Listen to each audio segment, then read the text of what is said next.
Наполеон, кто сквозь труд непосильный и боль, зубы сжав, День Победы ковал.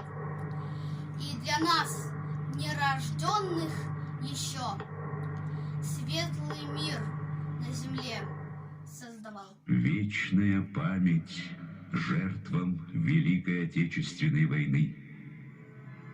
Вечная слава героям, павшим за свободу и независимость нашей Родины.